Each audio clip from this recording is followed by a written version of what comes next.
What's going on, everybody? Welcome to another episode of Yankees Passion Podcast. This is Freddie, and I'm here with episode number 14. We have made it to episode 14. The Yankees just finished their series with the Baltimore Orioles playing in Baltimore after sweeping the Red Sox previously in 4 games at home. And what did we do? We ended up sweeping Baltimore right after in a 3-game set in Baltimore. So that is a full 7-game win streak. Actually, make it 8 because we won the last game against the Arizona Diamondbacks. So we actually have an 8-game win streak right now. Going to play Toronto in Toronto, which I feel like we still have a lot of games left with Toronto. I just don't remember playing them as often as the other teams. So I hope that's a good thing. I mean, it should be a good thing. Especially now that we don't have to face Stroman. Toronto definitely let go of a few guys. So hopefully we can get some wins over there in Toronto, but enough of that. Let's just talk about the Baltimore Orioles series. Very, very entertaining series to watch. A little bit nervous regarding the Gleyber Torres situation where he was not feeling too well with his core. He got taken out of the game again for the second time in Baltimore, and that's a guy that loves to play against Baltimore. And he actually turns out that he's not going to be needed to go on the injured list. He's only going to be day-to-day. He got his MRIs, and they came back negative. So that's great news for that. Everybody knows we don't need no more fucking injuries. I'm tired of fucking injuries. I don't want to hear about them. I don't want to see no more. It's enough with the injuries. If next year we have half of the amount of injuries we had this year, I'm going to fucking explode. So, enough with the injuries. That's great news to hear about that.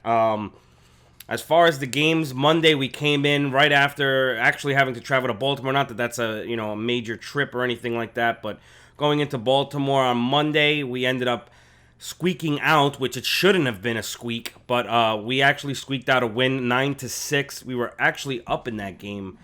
Let me just make sure. I know we were up like 6-1 or something like that. Yeah, we were up. Let me see, 5-6. Yeah, 6-1, and then they get 5 runs in the bottom of the 6th to tie at 6-6. And thankfully, in the 8th inning, we were able to tackle on 3 more runs to complete the win for a 9-6 victory. Ottavino gets the win. Chapman with his 30th save on Monday of the season, so that was looking great. Home runs coming off of Romine, Gardner, Talkman, a couple of them from Talkman actually. Mike Ford, which was the big I think that was a 2-run homer in the 8th inning that put us ahead. So a lot of home runs. That was like the story of the series. Home run galore, and not only that, but by guys that are really filling in. And that's what I love about this team. And these are guys that are really filling. Talkman just exploding this series. Mike Ford with the clutch home run. Even with the game 2 days ago, Didi fucking hit a bomb. Oh my god, that home run was absolutely ridiculous. So that was fucking fantastic to see. So yeah, we squeaked out that win 9-6. Tuesday was a little bit a better day. We were up 7-0, I believe. They came back with a few more runs, which was scary once again, but we were still in the, we had a 7-4 lead, and then we got a couple more runs late in the game to make it a 9-4 victory. Cortez Jr. again with the victory. Ottavino actually gets his first save of the season that day, feeling obviously with Chapman just pitching the day before, and he was definitely used in the Boston series a couple times, I remember. So that was a great win, 9-4. And then yesterday was the game. Oh man, yesterday was the beauty. We actually ended up with another, because the Yankees don't have enough, we ended up with another MLB record, season record. Like I said, we don't have enough. We now have 52 home runs against the Baltimore Orioles, which is the most against any opponent single season all time. So, 52 home runs against a single team in a season. That is absolutely fucking bananas. We ended up winning the game 14-2 to close out the series with the series sweep. Very dominant win. I mean, we had them. They just looked like a whole different type of team. Then they had that little thing with Chris Davis in the dugout, which we later saw to be a manager or a coach, I should say, arguing with Chris Davis in the dugout. Who knows about what? Chris Davis is one of those guys, like, I feel almost bad for Baltimore fans because, I mean, this is, like, at least Ellsbury was a bad one, and we don't have to see him play and look like shit. Like, they know they signed Chris Davis to a shitty contract, and they still have to watch him play like shit every single year since they signed him. Like, it's so fucking obvious that steroids was the reason why he had any kind of talent. Because once they caught him and he got suspended, it was like completely 180 downhill from there. So, yeah, it's like almost a shame, man. It's surprising that I feel like that's almost worse. I would rather see, at least Ellsbury is almost like out of sight, out of mind. You know what I mean? Like, at least we don't, like, if he came back and he played every single year and he just absolutely did nothing, but we have to put him in the lineup because of the amount of money we're paying him, I almost feel like that almost would be worse. At least we have an opportunity to put other people in the game, so we kind of get to forget about him. But no, not with Chris Davis. So I feel kind of bad for them. But anyway, enough about that. That was interesting to see in the dugout. But yeah, the Yankees just clobbered them with 14 runs yesterday. 5 home runs to take that record. And oh my God, where do I begin with the home runs? I'm gonna show you guys a video right now of all 5 home runs that the Yankees hit yesterday. So here we go. Let's take a look at that, and I'll be right back after. Higashioka powers that to center field and deep. Wilkerson is going to watch it fly. A 3-run shot from Kyle Higashioka. It's 4-0 Yankees. Gets a home plate hug. Urshela trying to find one of those faraway places. He did. It's gone. Gio Urshela sends a laser into orbit. His 13th of the year. It's 6-1 Yankees. Yep, far, far away. And with that home run, the Yankees have set a new major league record for most home runs against one opponent in a single season. Urshela hammers that. Deep left center field and long gone. Gio Urshela with his second bomb of the game. And the Yankees are pouring it on. It's 10-1. He just might. That ball is clobbered deep to center field and gone. 4 hits is correct. Cameron Maybin blasts one to center. The 4th homer of the night for the Bombers. It's 12-1. I don't know. We might have a new leader as far as distance. Oh, yeah. Gonna have a nice hug there. A large number of home runs. And did he give up another? He did. Higashioka sends a laser out to left. The Yankees' 5th home run of the night. They tie the 1977 Red Sox, their 3rd straight game with at least 5 home runs. It's 14-1. Have a night, Kyle. You're going to get a hug pretty soon. There you go with that. Man, what a game. What a game. Higashioka with 2 home runs, one of them being extremely clutch. I think that was the one that really started pushing the game the opposite way. Because if you remember the first 4 innings, it was like 1-1, 1 hit a piece for each team and no runs. It was looking like it was going to be a low-scoring game. Then we had Kyle Higashioka on with 2 men on with 2 outs. And actually, no balls and 2 strikes on him.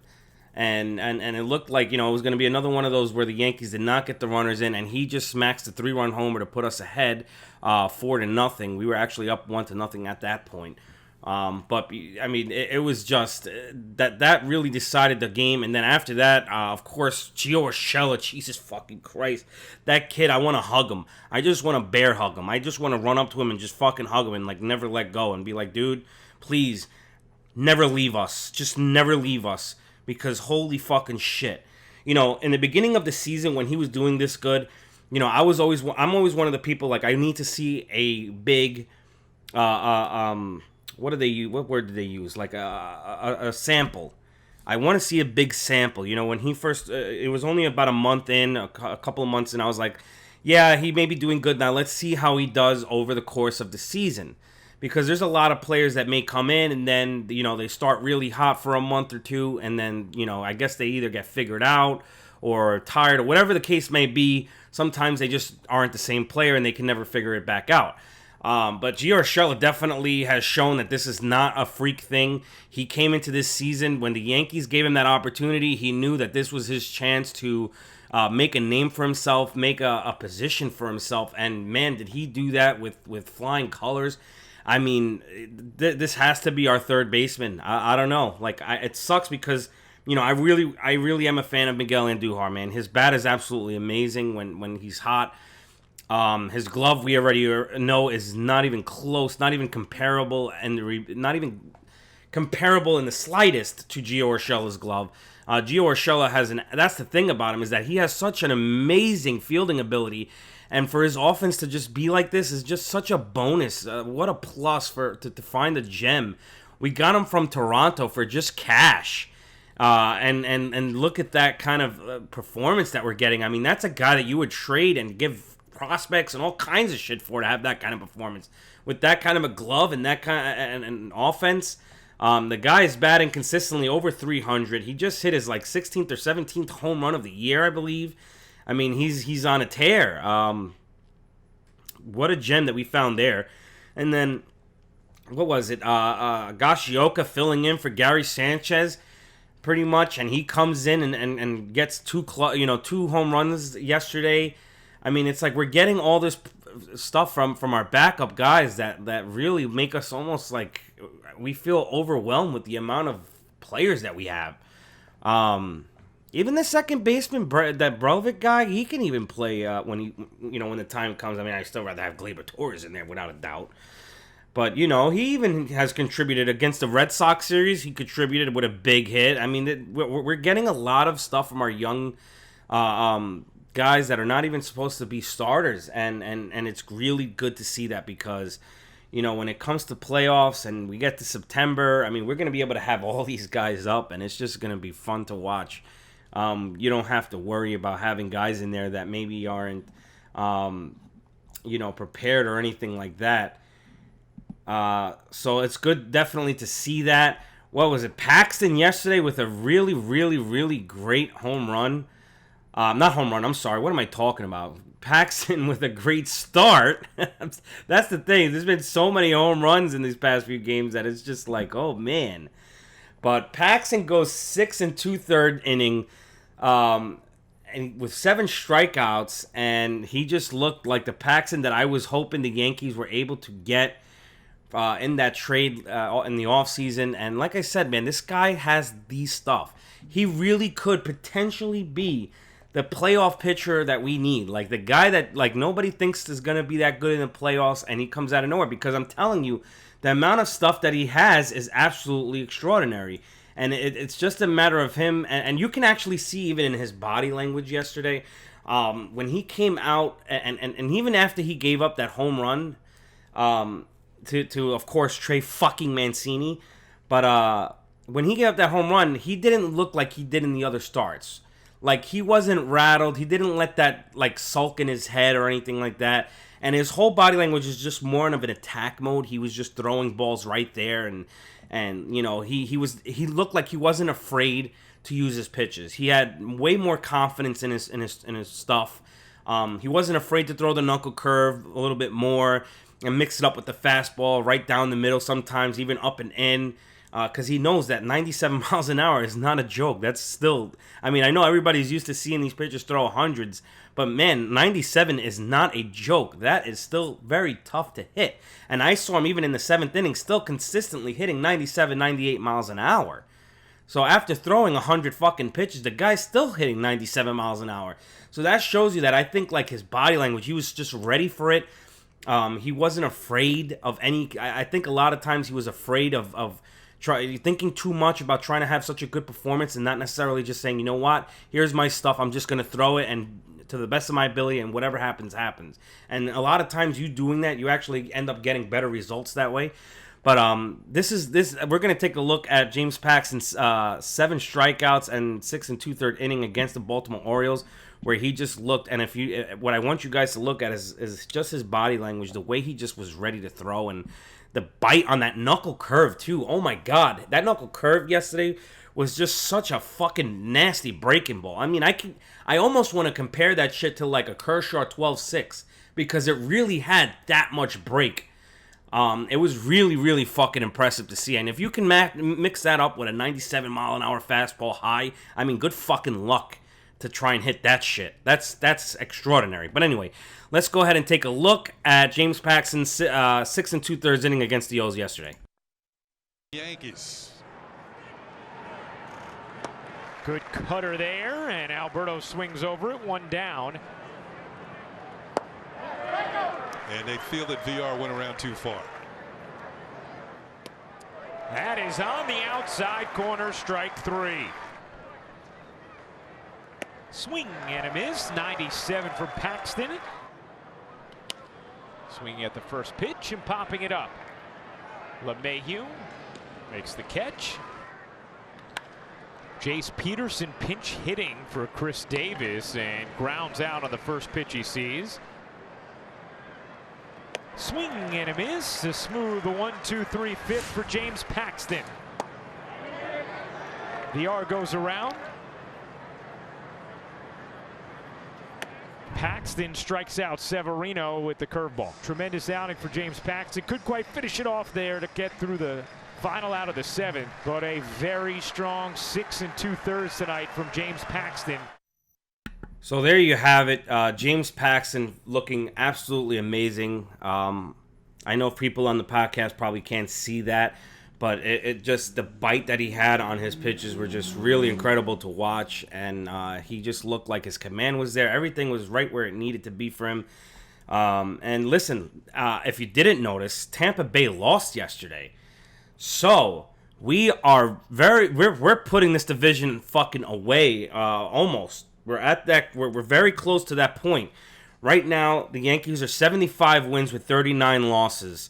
Okay, they're in first place, of course. Tampa Bay 66 and 50. They are 10 games back, but they are 11 games back in the loss column, which is really what you count. Boston was, what was it? It was 4-4 in the 10th inning, and then they got postponed. So they weren't able to finish that game, but they're 16. Boston is 16 games back and 17 games. I can't even help but laugh at these motherfuckers. There's 17. I just love saying. I'm sorry. I have to say it one more time. There's 17 games back in the loss column. Boston is.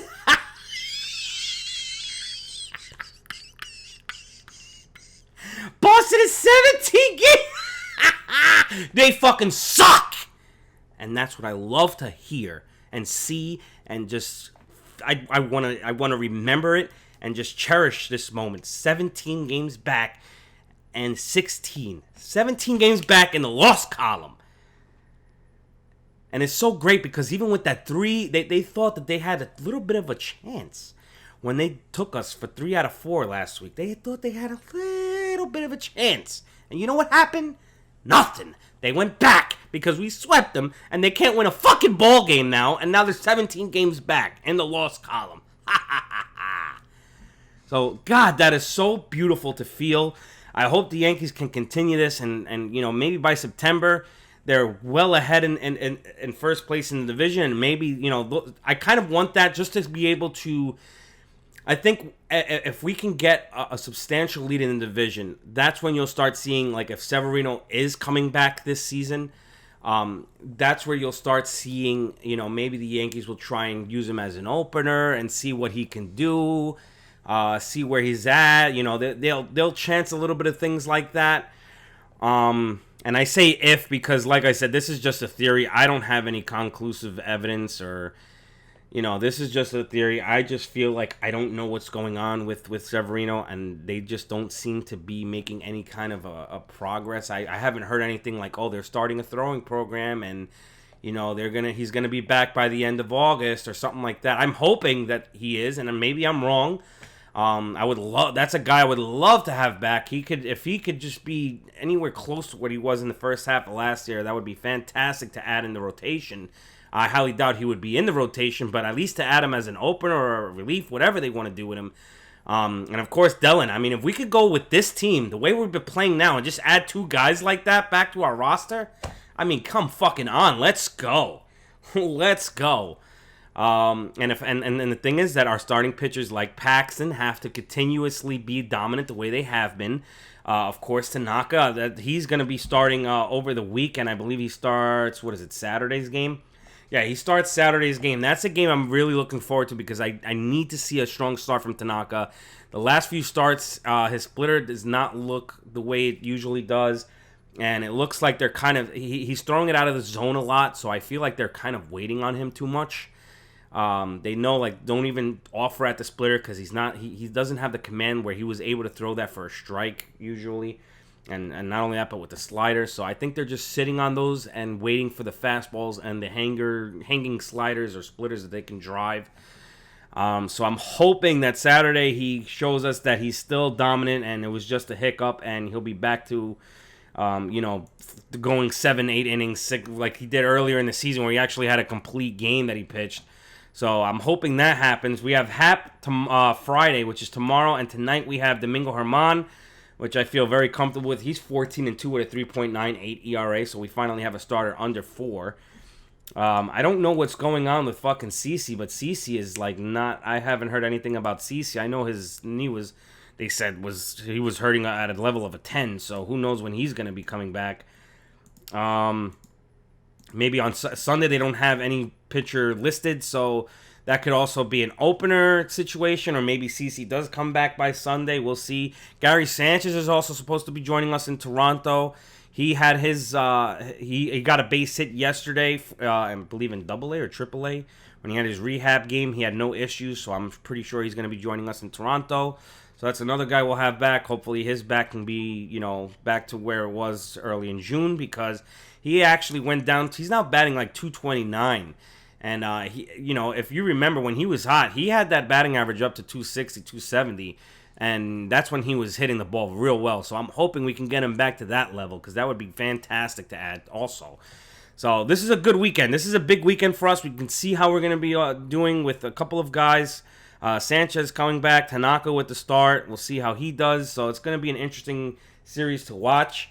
If we end up sweeping the Toronto Blue Jays, I would probably be fucking so thrilled and have a heart attack at the same time, because that would be what? That's 3 series sweeps in a row. I mean, that's fucking incredible. So let's see what happens. I'm going to head on out. This one's a little bit shorter. It's all good news. And sometimes when it's short, that's actually a good thing, because that means there's not enough bad things going on for me to scream about. But let's go Yankees. We got Toronto for 4 games in Toronto. Like I said, we have an interesting couple of things to watch for over the weekend. Yankees fucking sweep the Baltimore Orioles. We're in first place by plenty of games. Everything is looking up. Of course, we just have to wait for the playoffs and see how they do against these top-tier pitching teams, but we'll see. Anyway, guys, I'm out of here. Thank you for joining me on Yankees Passion Podcast. Remember, if you guys wanted to watch it, you can always watch them full episodes on YouTube as well as Facebook. You can find me Yankees Passion Podcast. I'm also on Instagram at the same Yankees Passion Podcast. Twitter, I believe it's at Passion Yankees, if I'm not mistaken. But I'm pretty sure if you search it, you'll find it anyway. But yeah, you can find me on all the platforms, Spotify as well, Yankees Passion Podcast, Apple Podcasts, of course. But anyway, guys, take it easy. Thanks for joining me. Let's go Yankees, and let's get that number 28. Yankees Passion Podcast.